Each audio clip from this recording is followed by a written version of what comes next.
Hello and welcome everybody to tonight's Goodfellow Unit Webinar on bias in general practice, which is going to be discussed tonight by Dr. Chris Reid, who's a GP who's coming to us live from the winterless north, or so we hear. Chris, I'll hand over to you. Yeah, thanks, Vicky. Well, kia ora, good evening, everybody. Hopefully you can hear me loud and clear, and I believe you can see me. And so this is a sort of a visual presentation tonight. So it's quite weird for me because, of course, I can't see any of you. I'm just staring at a camera, which is probably one of the most weird things to do when you're talking about photography. So I want to talk about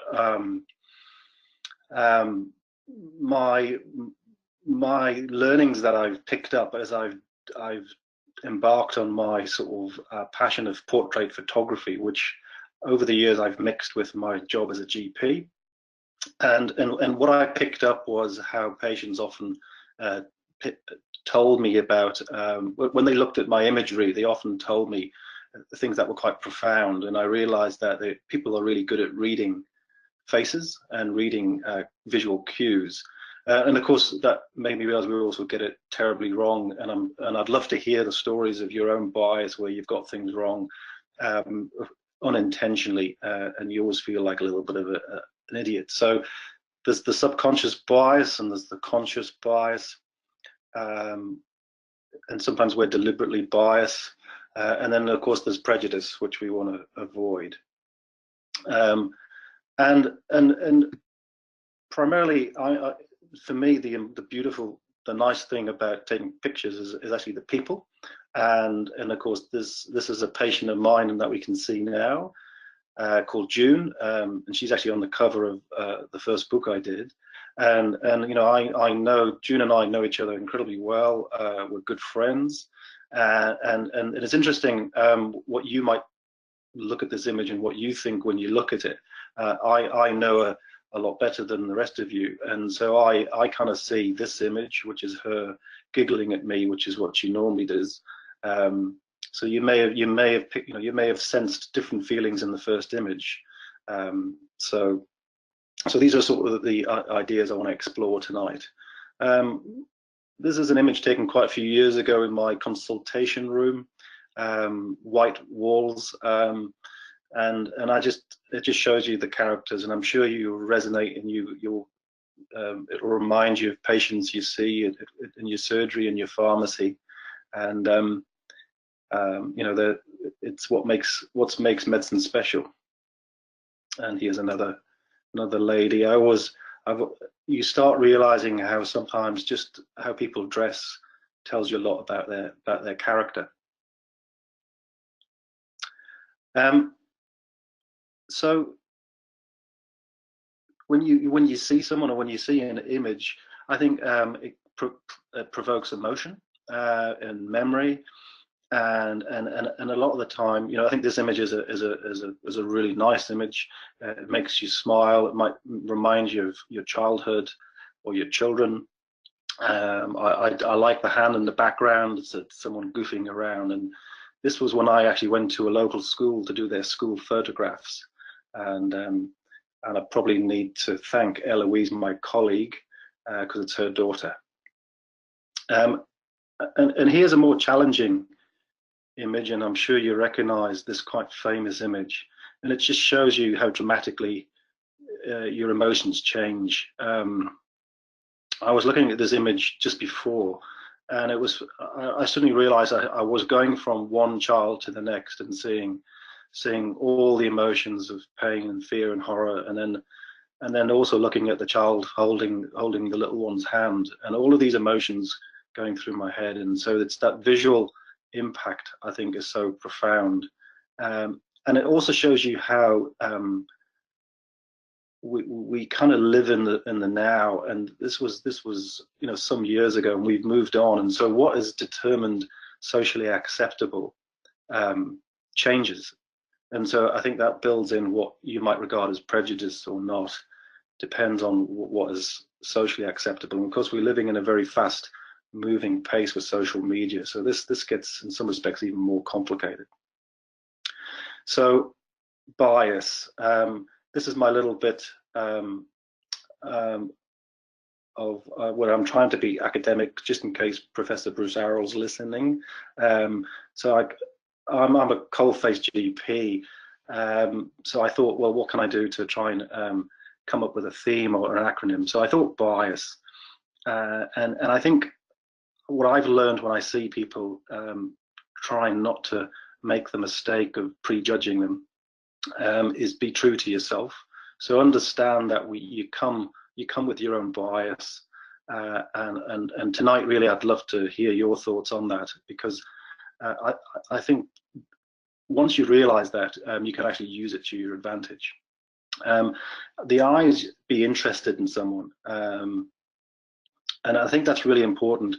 And I know there's, you know, as we try and deal with inequities, if you spend time to be interested in the person you're speaking to, that's amazing how barriers and boundaries and preconceptions can suddenly be broken down. So find out a little bit about the person other than just why they've got a cough or a cold or a sore ear. And then A is that atmosphere, and the atmosphere is the atmosphere you might be on the day. You might be grumpy, you might be tired, you might be hungover.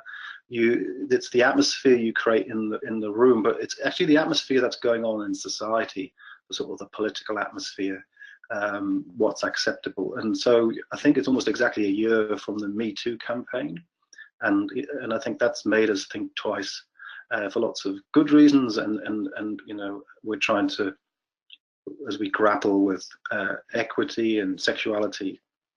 And then S, I want people to I want your thoughts on what S should stand for. So I couldn't think of what S should stand for, so I asked all my patients, and they nearly always gave me an answer. So I'll share that with you, but I'd like your thoughts. So that's how I deal with bias. I try and remember those key phrases. We'll move slightly off tangent and talk about photography. This is a mentor of mine who's helped me a lot with my photography, and a good photographer, in my opinion, has a lot of skills. A good portrait photographer has a lot of skills that a good GP, a good nurse, a good pharmacist should have, which is that ability to look at people and read people. And this is my colleague Frank Hadich, who actually is originally from Germany, became a famous photographer in the 60s, photographing rock stars and people in London, and now lives in the Bay of Islands. And you know, this is an image that obviously Frank did in 1968 when Vanessa Redgrave was protesting Vietnam War, and it's just, again, it's one of those images that shows you how we've moved on, and yet we also haven't moved on in terms of some of the things we still grapple with, war. And I think if you can see my mouse moving, this person here reminds me of what I looked like when I was at medical school, even though this is the year I was born. And you know, who would have known when Frank took this picture of these guys on his rooftop of his squat in London, what was going to happen to them. And so one of my mottos is never underestimate who you're talking to. Okay, so this is Frank, what he looks like now. So a wonderful man, and you know, he looks like he's got the face that you'd want him to be a GP, but as I said, he still is a portrait photographer. So imagery, I'm sure nearly all of you will remember these images and how an image has a profound effect on society. You know, both of these images were deemed cutting edge or outrageous or inappropriate at the time, and I don't think anyone would bat an eyelid at all now if you saw these on a magazine store, but at the time, you know, they caused a lot of controversy. So power of an image, to me, this relates to the power of the consultation, the power of looking someone, you know, eye to eye, and it's that traditional consult. and you know, there's so many things that are important about meeting someone, and there's so many things that are possibly even more important about doing a home visit, something we don't do very often. I'll come back to a home visit later. So again, we'll do a little bit of science just to get us in the mood. So physiognomy has been around, I believe, since the Greek times. So here's some images from a few hundred years ago, where people started to realize that if they looked at someone, they could make medical diagnoses. And I know my pediatrician used to say, you know, if you haven't made the diagnosis by the time you arrive at the bed, you're probably not going to make it. So we do read a lot into faces, and so they felt, as you can see, the chap on the left is in extreme despair, and on the right, it translates into anger mixed with fear. And actually, that's probably quite. I think that face does look like a little bit of anger mixed with fear. But physiognomy, physiognomy was most of us believe now it was a load of rubbish. I'd share with you, because we're a pretty advanced practice up here in Kerry. So this is me today doing a virtual consult with one of my patients. And I was going to fall into the trap of calling this patient as a space man, because it's a space person. And she phoned in the other day, and as you can see, she's trying to explain that she's got some pain in her tummy. And I asked her to try and explain it, and she wasn't really very good. I asked her to move around, and then she's walking kind of quite constipated. And then she's now telling me that she's not feeling very good with her boss back down on Earth. She's not sure whether he wants to go back. And I sort of digress, but it shows you we've dealt a lot with telephone.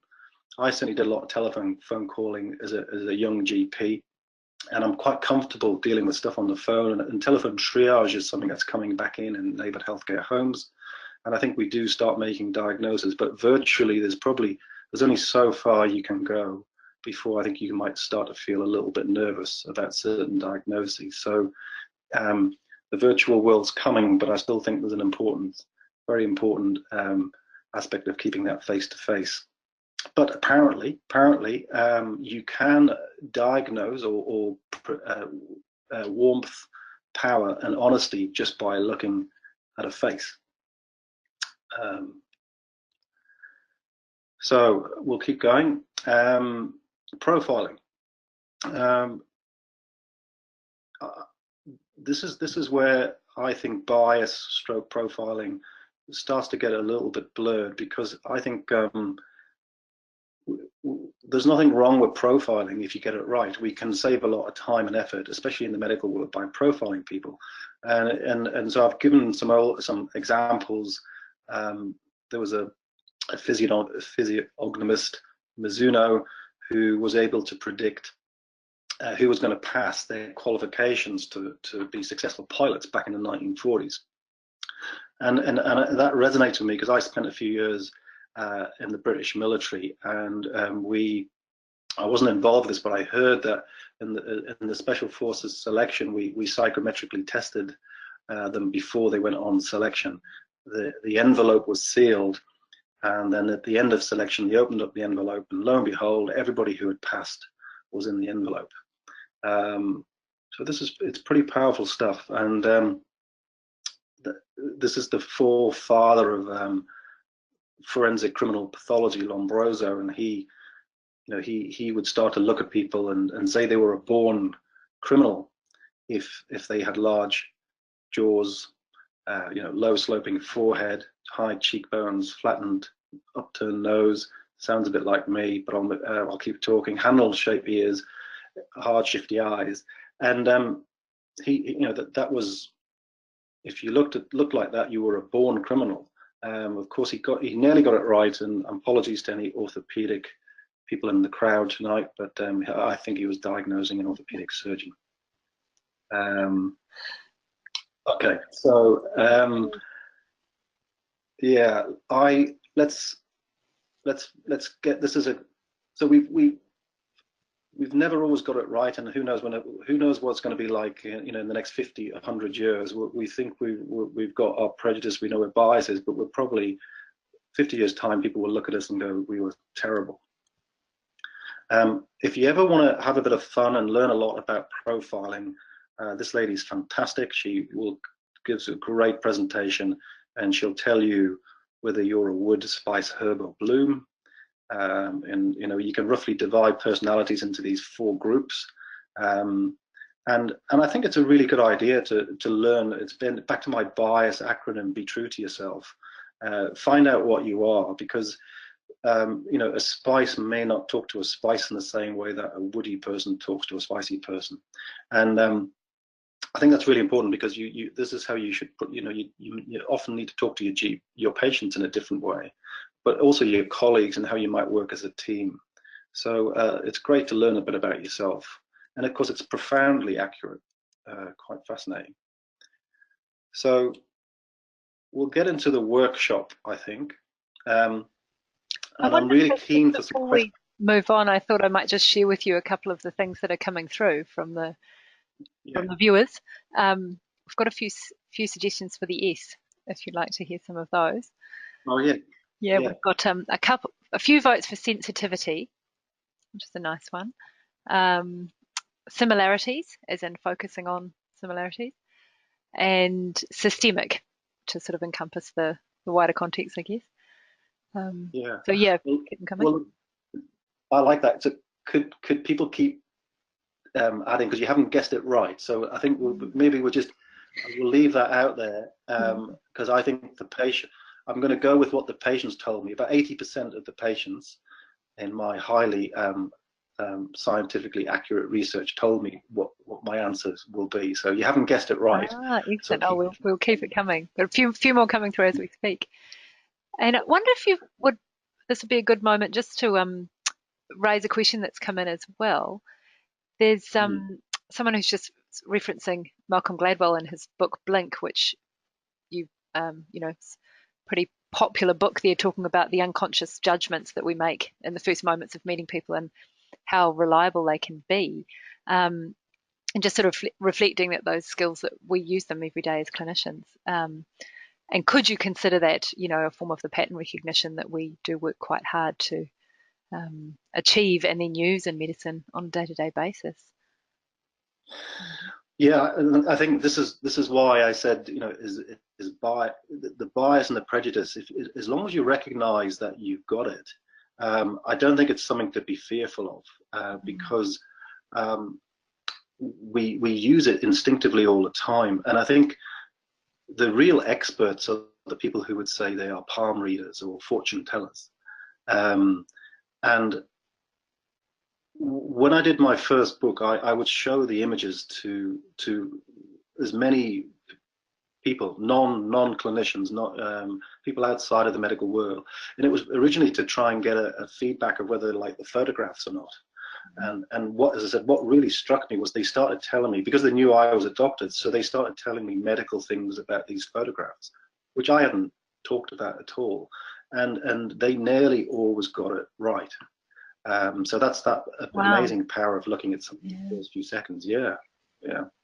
So this is an image, and again, any thoughts, questions, reactions to this image, and then I'm more than happy to explain. But I'd love to, you know. So really, the question is, tell me about this person, you know, in terms of, and I want to be as macro as that. Let people be, you know, give me some generalisms or tell me anything specific. And I'll go through some images, Vicky, and we can always go back. If something specific comes out about an image, we can maybe go back to it. Yeah, sure. Sounds good. Okay, so I'll go on to the next image. So I'm really keen for opinions on this image, and I'm really keen for thoughts, reactions on this image. And again, obviously this image is deliberate in the sense of the visual cues that you sometimes pick up other than just the face. I tend to look very carefully at the eyes, and because in portrait photography, I think you need to capture the eyes, and so I think the eyes in this image are important. But people will relate to some of the other cues that they might want to start looking at, and I think that's what you do subconsciously when someone walks into the room for the first time. So already a couple of people commenting that it's an intimidating character, possibly looks a bit scary, hard living, a bit challenging, which is certainly, that was my impression too. It's a bit confronting. Yeah, bit weary. Yeah. So let me explain then this image. So this image is, I was given the privilege of photographing, spending the day at Auckland City Mission. And this is a chap who came to me right at the end and gave me permission, obviously, to let me photograph him. And so he has had a hard life. Possibly he has been intimidating to some people in his past. Who knows? So you see how people are picking up, and they're right. Yeah, and just as we've been talking, a few more coming through saying, looks like he's had something happen to him. See sadness in his face. Christian footballer fan, which looks from the clothing and the jewelry. Sad eyes. Yeah, so absolutely picking up on those things. Yeah, so that's what people are picking up. I said it's very profound because it's just on a still image. It's just a snapshot of time. And so probably if it was real time and the person had been moving, you might have picked up even more. And you know, this is all about how you use your senses. So this is just the visual sense. Obviously, there's the auditory and everything else that goes with it. So yeah, I think we have an amazing ability to profile people. So I'll move on to the next slide, but yeah, feel free, jump in, Vicky, if there's any more feedback. Yeah, I'll do. So again, I'm really keen for just and don't necessarily think too deep. Just go with your instinct thoughts, and I think, you know, this is what's good about tonight is let's just go with your thoughts, and we can learn, and it doesn't matter if we get them wrong either. So yeah, so lots coming in. Warm and cheerful, friendly, happy, kind, open, relaxed, friendly, maybe a doctor, comfortable in his environment. Someone says he's doing a Michael Jackson move. Yeah. Happy in his work. Yeah. Bit of a okay. Yeah. So and I'm going to move on to it. So I'm going to show you again. I'm really keen for feedback on this chap. So this is all part of my next project. So yeah. So you know, any feedback is going to be gratefully received. Interesting. So this is a bit more sort of questioning, skeptical, world weary, looks wary of the surroundings, a bit cautious, wondering if we're going to steal his sweets. I like that one. Yeah. Maybe projecting the sort of, why are you taking a photo of me? Yeah. Bit defensive. Yeah. Garden, so yeah, you know, I'll show you one image and then I'm going to go back to those two. So I suspect people will have the similar thoughts, but again, let me know if anything different comes in. Wonder if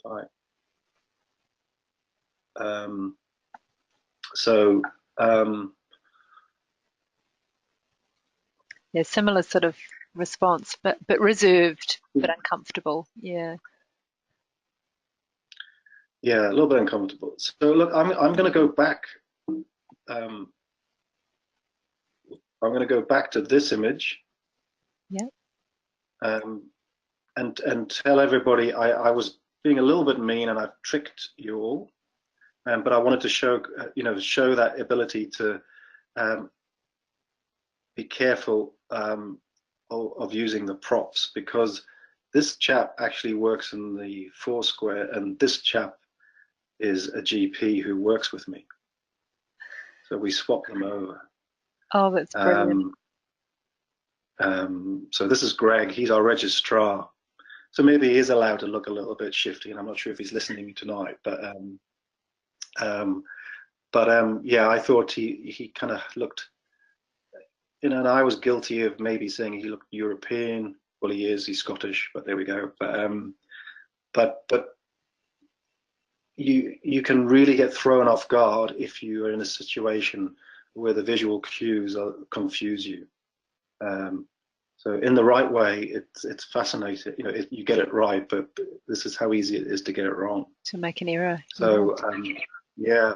So I suppose I'll, you know, think about that image again. And this is one of my friends, works in the Foursquare, just about 100 meters away from the surgery. So we swapped over for a few minutes. And I think you're right. I think he looks like a great doctor. There was even a comment from someone saying it's great he's not wearing a tie.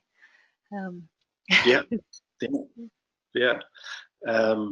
So and then you know, there's Greg, who's not wearing a tie either. Yeah. So and then the next image, this is Margaret, who's our receptionist. So yep. Lots of chuckles coming through on the comments. Yeah. Yeah.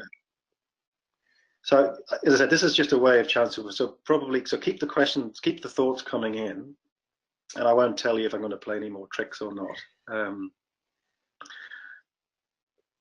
So this is an image that, you know, what I would say is this is a beautiful image. I love the sort of grace and beauty of this person. So all these next images between now and the end, really, I'm just keen for just thoughts and reactions from people, and or if there's any way of sharing, you know, a bias or a mistake, that would be great. So I find this image, as I said, it's very serene. So yeah, I think that's lots of comments coming in saying wisdom and beauty and beautiful, but perhaps a hard life. Those sort of comments. Lots of stories. Yeah, so a few coming in about the first photograph as well, with a few guesses as to who it might be. Yeah. And some comments on whether. Have they guessed? I think so, although I'm guessing too. So, but yeah, a few guesses that it might be Lance Sullivan. Yeah. And so that he's perhaps sunburned. Well, we'll whiz back to it. Yeah. So this is Lance Sullivan. This is the week he got made New Zealander of the Year. And I was asked by a magazine to photograph him, and so I tracked him down up in Kaitaia, and so I show this image because this is I'm going to show two images of Lance, and I'm going to show you the image that the magazine used, and of course this image they never used, even though I think it's a profound image of Lance at the time, having just been made New Zealander of the Year, you know, for his passion, his grit around advocating for Maori and advocating for rural and for health issues in general. And we're all used to his cheesy, chiseled, good look grin. And so this is an image I think was more profound, but it probably shows my bias, that, you know, I thought it was the better image, and I wasn't that surprised that the magazine didn't use it. So again, as we go through, I'll show you towards the end the image that they did use, and again, any reader, any viewer's thoughts on what's going on there, because obviously, in my opinion, the magazine picked what they felt was going to be what resonated most with their viewers. Yeah. So we'll just go. Again, I suppose this is another one of those setting the scene a little bit more. How we set the scene in the Foursquare, as it were, and the dairy, in the surgery. So you start reading multiple other aspects into your feeling about the person. And this image is created deliberately to show you the images of obviously clearly very important people to her in the background.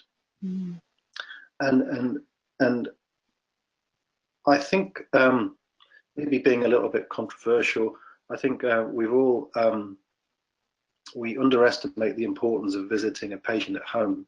And you know, you walk into someone's house and you immediately get another 1,000 pieces of information. You know whether they're coping. You know whether you suddenly know whether they're lonely. You kind of know whether they're eating well, or drinking too much, or smoking too much. So yeah, any thoughts around home visits, how that might help reduce inequity, or make you be a bit more conscious of the patient's background? It's an interesting point that's come up on the feedback there, Chris, just about that photo. So lots of comments commenting on how it sort of reflects a life well lived. There's meaningful photos in the background, deep thoughts, loving memories, a fading matriarch, contentment. And then one that I think has come through to illustrate a bias, which is interesting, which is the person commenting that the initial thought was, it's a mean lady. And that stood out to me reading all these comments as being quite different.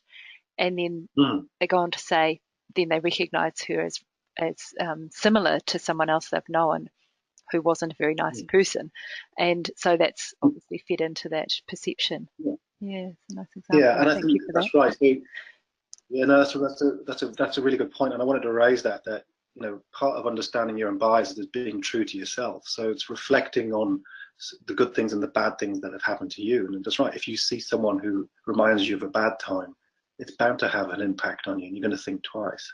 I mean, the story behind this image is this is a lovely lady called Betty, and she was 99 at the time, so she was very proudly telling me how she was going to die in that chair and how she had lived a lovely life. And she just enjoyed looking out the window and watching the birds land on her windowsill. And she would talk about her family in the background. And the backstory to this is she didn't die in that chair. She moved a few months later to Auckland to be with her daughter. And I did a presentation about my photography to Auckland Medical School a few years ago, and we snuck her into the auditorium. And then when I put this image, I said she didn't die in a chair because she's sitting in the crowd, and she was proud as punch. Oh wow! So, and again, I love this image because to me she brings energy. I want to be wearing a tracksuit like her when I'm her age, and again, you just see the fun and the enjoyment. And if anyone else has got any thoughts, it's kind of what everyone would all want to be like her. We all want to go to her party. Yeah, absolutely. Yeah, zest for life. And she plays a very good set of bagpipes, just as a little bit of oh backstory. Wow, I wouldn't have guessed that. Yeah. So Anita might be watching, so I think with my trick is out now. So this is Anita, one of my other colleagues.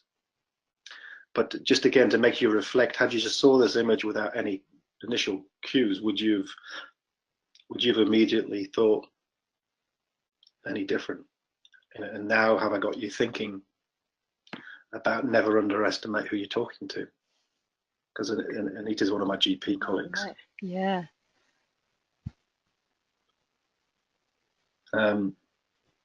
And body language is something. There's another whole layer, how someone moves, but even a still image will to me showcases a huge amount of body language. So again, have a think about how you're reacting to this image. I will tell you her rings are all individually made to represent significant parts of her life. And she was originally someone who refused to have her photograph taken. And she changed her mind, and this is the pose she did, which is, again, incredibly profound, because well, this is my thing. While she's being incredibly hesitant, she's kind of showing you that these are powerful images. So she's kind of letting you in, but not letting you in. She's reminding you that there's a barrier there, but there's also a life of powerful stories that are possibly just for her. And I know this image can create quite strong emotions in people. I'll move on. Compared to, a lot of the time when people are photographed, they do things which I think are great. And so I used to always say, when I ask a patient if I can photograph, and they often say, what am I supposed to do? And I just say, do what you like. So you get these great reactions. But again, if anyone has a thought about these images, just fire them in. Yeah, there's a few thoughts coming in on the previous image. Yeah. Really lovely descriptions, actually. So someone said woe and wonder, sorrow and hurt. There's sort of that sense of hiding away, wanting to barricade against some kind of pain. Beautifully rebellious. I like that description. They're quite raw.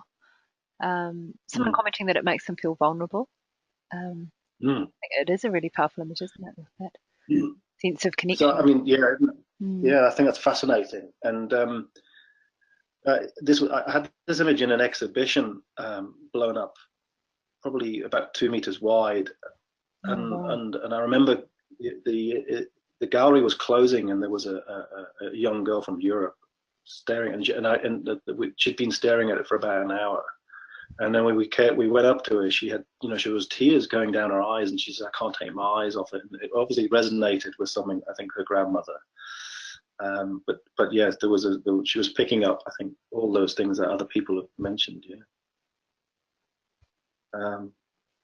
Few comments on the next one as well about being cheeky and spirited. Possibly the use of humor as a cover-up, being funny to hide something or to sort of create a barrier again, I guess.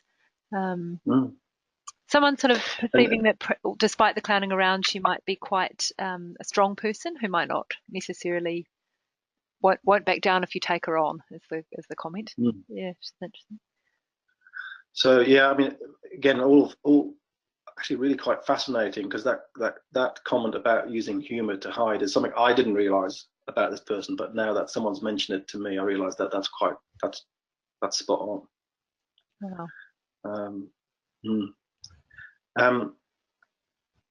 This is again, so this moves up to when you all of a sudden have two people in the room and the interaction. So the next few images are body language interactions of where there's two people, and especially if they're partners. I love how people pose together, so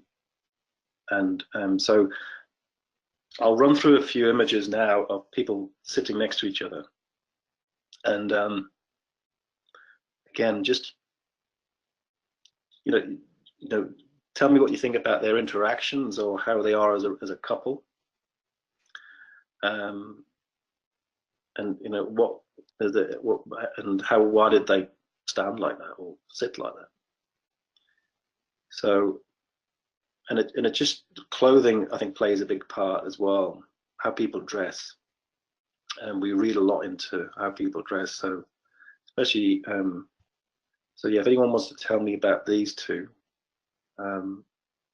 again, just that initial split-second first thought, because really it's about exploring the fact that we're going to get it right 80-90% of the time, and then we'll occasionally get it wrong. Yeah, so lots of good comments coming in on that photo, the one just previous to now. Retired professional couple, long marriage, connected, people noticing first the hands, comforting, image is important, perfect marriage on show, so maybe perceiving that there may not be, I don't know if that goes to the authenticity of it, quite American. Yeah. And a couple of comments on the previous ones too, if we Yeah, well, just with this one, so someone said quite American, so isn't that amazing? Because they are. Right. Yeah. So, right. yeah. This one, lots of people saying brothers. Yeah, they're not. They were mates. So, right.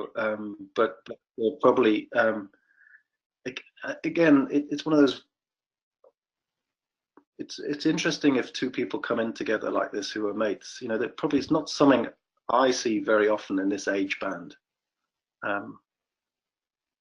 But again, for me, it was just asking them to take a picture how they stuck their hands in their pocket. So different generation, compared to the well-dressed American couple. How people will pose for a photograph. A few comments on the first one as well. I don't know if you want to go back to that first couple. Yeah, just commenting largely on the different body language, the sort of closed versus open. Unhappy marriage, insecurity, they may not like each other. He's not keen to share, she is. That sort of contrasting appearance. Yeah, and I looked at this tonight just before the webinar, and having this is obviously this is a few years ago, and the chap the chap recently passed away. He not long after this image, it became much more apparent his cognitive decline, his dementia, and I think when I look at this again, with the benefit of what then happened, I think this is him being defensive and being afraid. I think they were an incredibly strong couple, close couple, but I think this is him becoming aware and that he's vulnerable. So maybe I'm reading too much into it, but this is probably the benefit of hindsight. But looking at it now, that's what I see.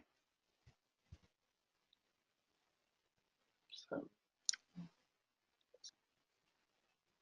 And there's a couple of images here. Just sometimes you can have a lot of fun. I mean, I think this image is nothing other than it's a fun image. Yeah. There's, people are very comfortable. Someone saying, "I'd like to be their friends." Yeah. And then again, lovely. I think again a body language of again, you asked to take a picture, and it was lovely how these two looked at each other.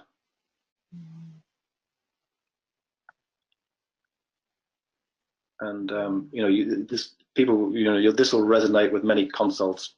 Husband and wife come in the room.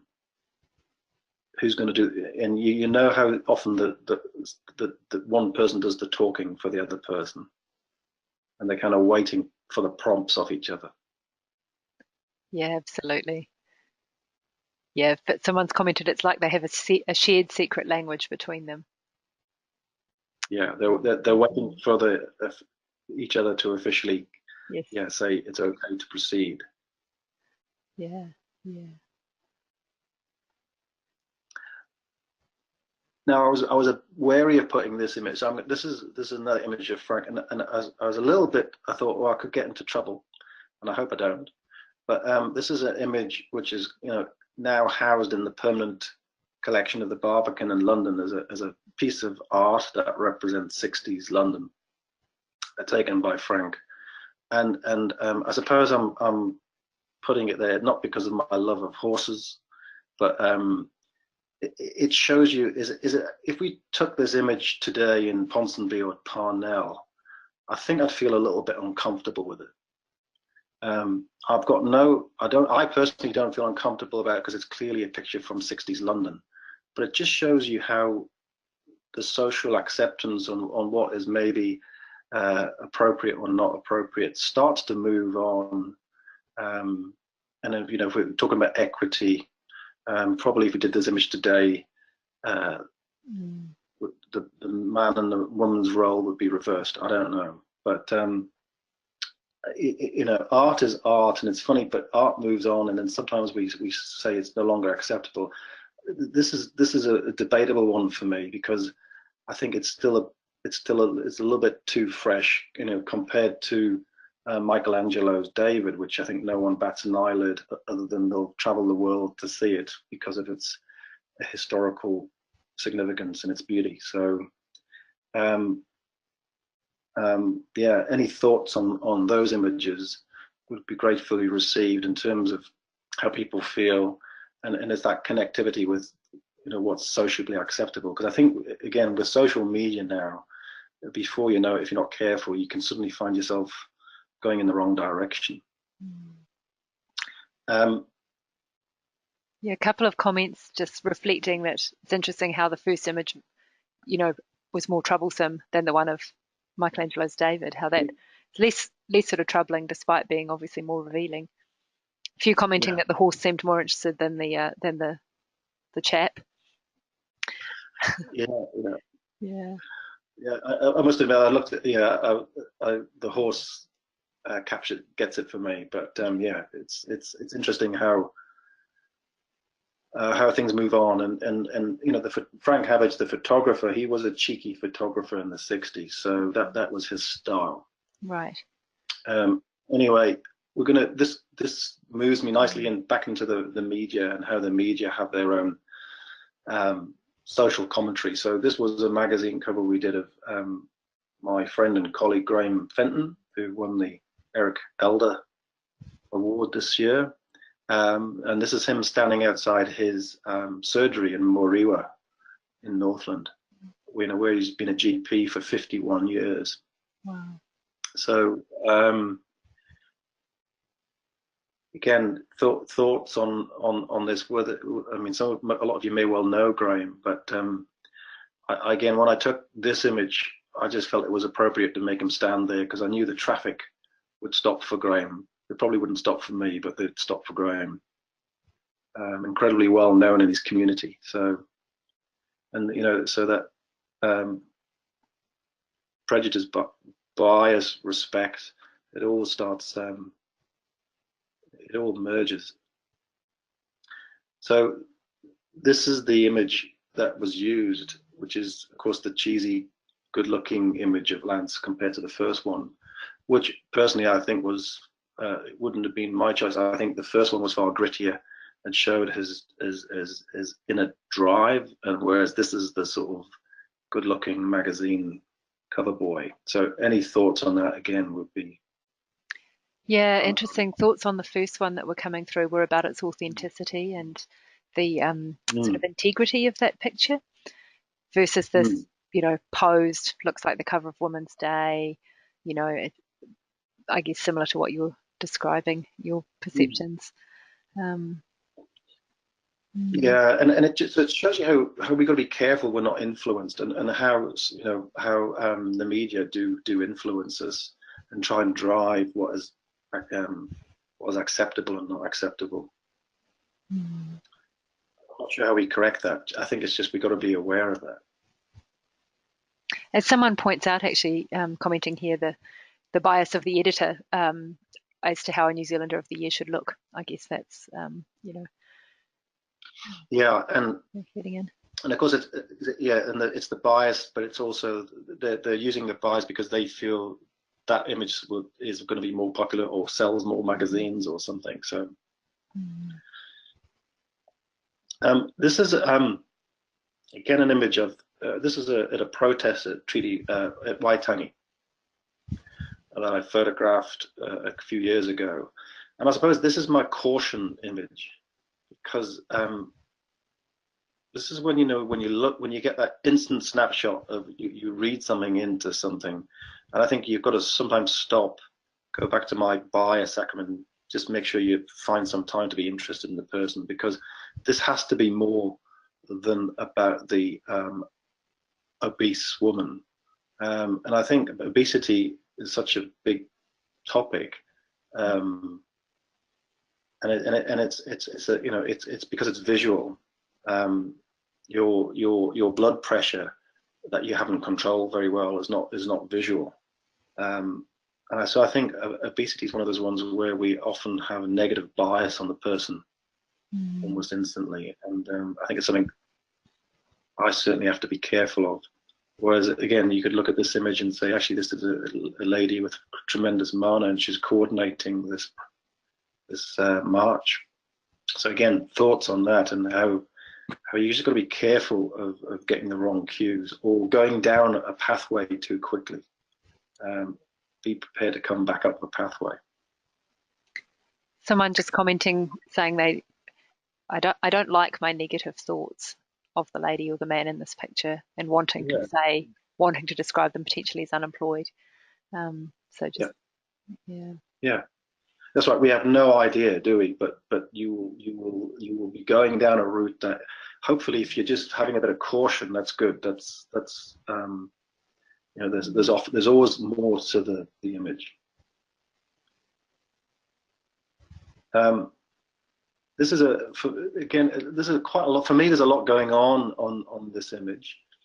And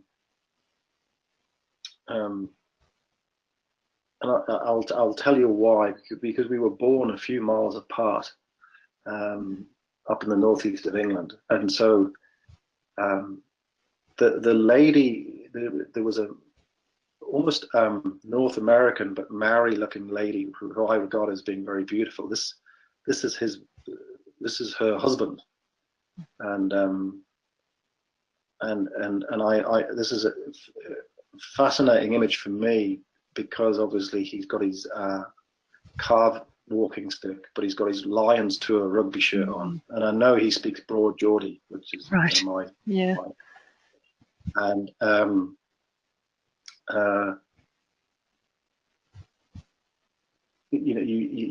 So there's lots of other little sometimes layers that go on when you look at an image.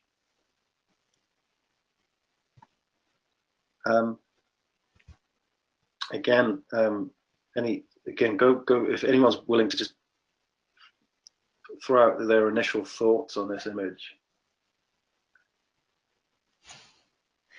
That one makes you smile, doesn't it? Yeah, fun, siblings, those sort of things coming through. Bedtime, said someone. Resonates with me. Yeah, boys trying to be tough and strong, intense, young goofiness. Yeah. So this is the slightly dark haired chap is my son, and is his friend. So and again, this shows you when a photographer gets it completely wrong, because this was me trying to recreate this image. But I actually, shows you can have a bit of fun. Going to recreate images. So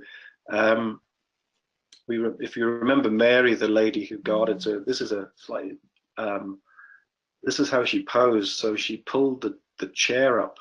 See how she's resting her elbows. This image where she didn't want to have. So she not only did she put her hands up on her face without me asking her to, she pulled the chair up to rest. So it's interesting how she let me photograph her, and we were very careful with the consent process, etc. But she's one of those people who originally, very few people have ever refused to have their picture taken, and she was one of them. So it's quite interesting how although she let me do it, she put as many barriers up as possible, which actually makes it in some respects a more powerful image. So anyway, so we all know the most important things are people, people, people. And this is my last image. So if there's any more questions, keep them coming. But this chap's got, I think, couldn't have been named a nicer name. He was called Tarzan. And again, just a gorgeous chap. And I think he would probably tell us all, he would say, embrace your bias. I think that's the phrase I would use to end this webinar. Is,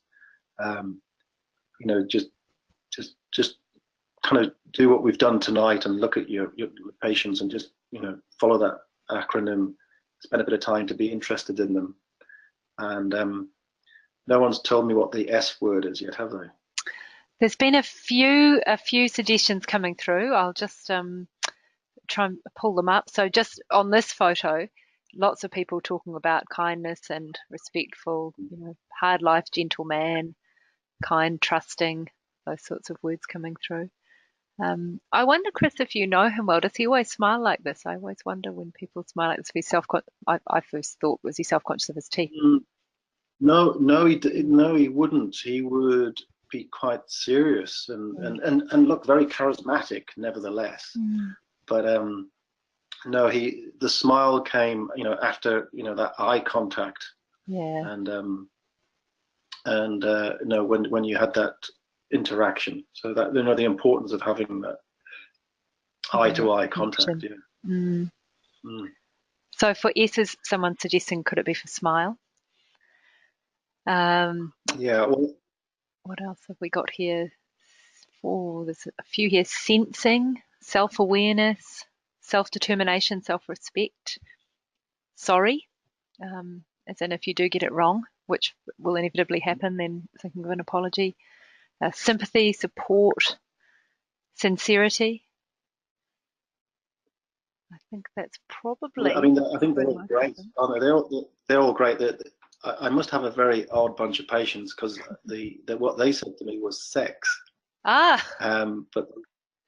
we haven't had that. Now we've got to take this out of the context of the I think the GP patient consult. This was more in a generic sense of bias, whether it be in the street, at the supermarket, and it goes back to maybe to some of those magazine images I showed, that and it's sex in the general sense, that male female sexual orientation, and actually it probably, it is very important in terms of bias, in terms of setting boundaries as well. So, but the patients told me that, which again was interesting. They weren't telling me that in the medical sense. They were telling me that, I think, in the broader sense of how you interact with people at a party, in the pub, or whatever.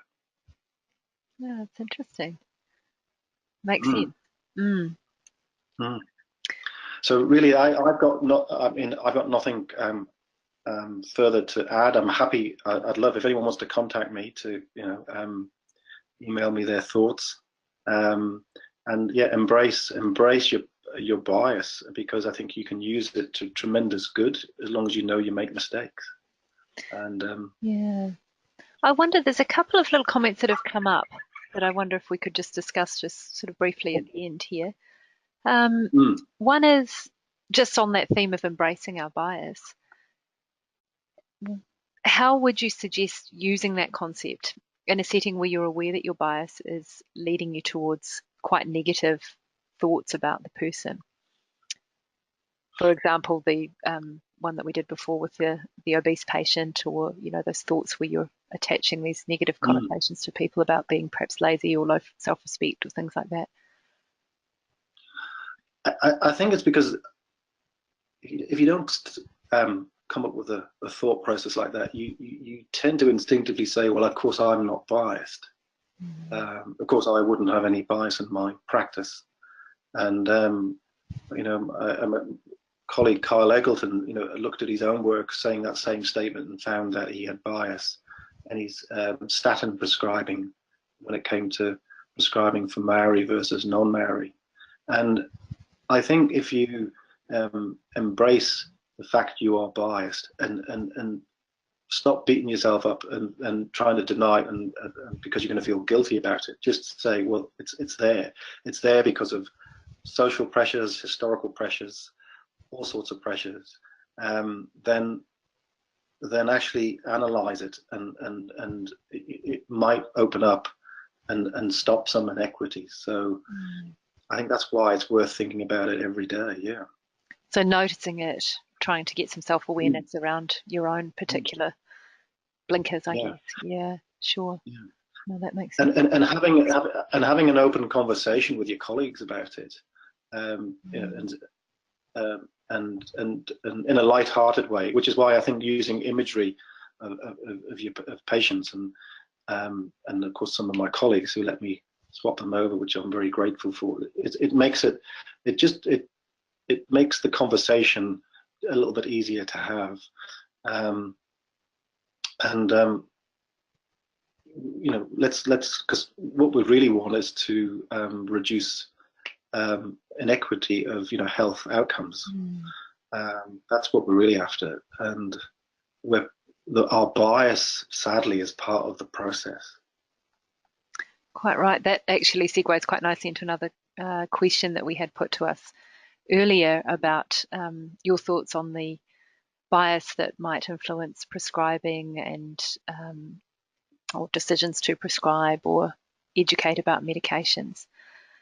Wondering if you've got any particularly, you know, sage words on this, and potentially any thoughts about references or literature that people could turn to.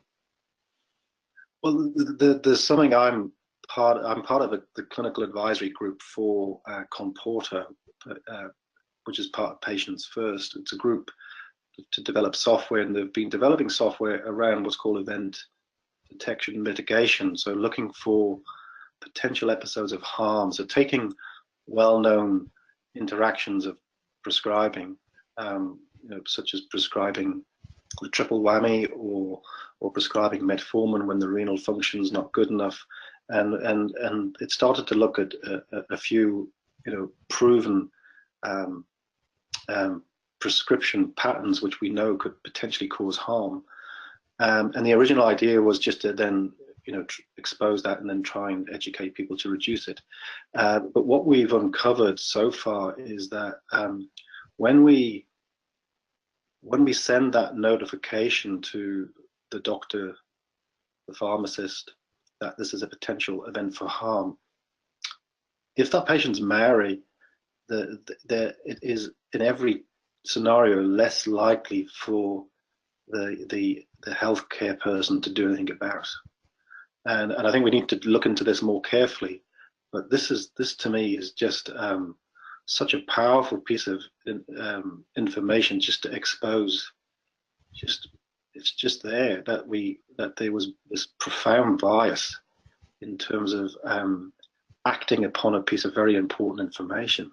Now, there's probably multiple explanations for it. But you know, that's, once you see that and you have that data in front of you, you know, we've really got to go after, well, what are the explanations for it? And let's see if we can trend this process down fast. So I think that's something I'd love to explore a little bit more, and I think the data needs to be looked at more closely. But that's what we've seen so far. Gosh, that's quite confronting, isn't it? The matter of ethnicity influencing the prescribing and education choices. Yeah. Which I guess is supported by other research we know in terms of, you know, GP consults, but sobering. Yeah.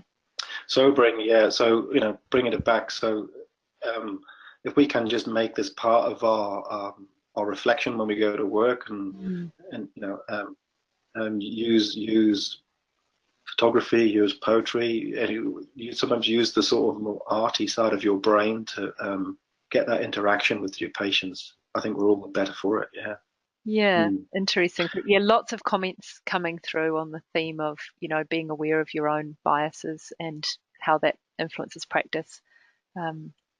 People commenting on patients thanking them for explaining their treatments, what their condition is, in a setting of a high Māori Pacific Island population, and how well received those efforts were. I guess what we know from the research is that's not always universally done. So, you know, it's great when it is. So I think. Sorry, I'll interrupt you there. Well, it's about taking time to be interested in someone. I think that's probably the best way of making sure you look after them. The question I've been asked is, do I look after the patients I've photographed better than the patients I haven't? And again, if I'm being truthful, the answer is probably yes, because they become more close to me. So. just finally, do you put up your patients' photographs in your rooms? Someone wants to know. No, I don't. Right when I first did this, I put a few up, and I took them down about. I put them up in the corridor, and I took them down about an hour later. I didn't feel, it just didn't feel right, even though you know, these images of some of these images have been displayed in exhibitions, and there was I was very lucky to have an exhibition in London, so they've been displayed all over the world. It didn't feel right to have them on display in the surgery. It felt absolutely fine to have them on display in a gallery, and it feels absolutely fine to have the book on, you know, in the waiting room. And a lot of people, you know, comment how they've seen my book sitting in waiting rooms, and I like that, because it often reminds people, just, you know, we're all human beings, and I think comforts sometimes people. But yeah, it's interesting. It didn't feel right. Now, that was just my personal feeling. Oh, no, look, thank you very much for that, Chris. It's been such a lovely journey going through these photos, and, you know, it really does make you stop and reflect, doesn't it? It's an interesting exercise. So thank you very much. Thanks, Vicky, and thanks, everybody. Great. Well, I think we'll close it there, but we'll post any interesting links that we think of up on the website, and obviously the webinar will be available for people to watch later as well. So once again, thanks, Chris. We'll leave it there. Thank you, everybody. Thank you.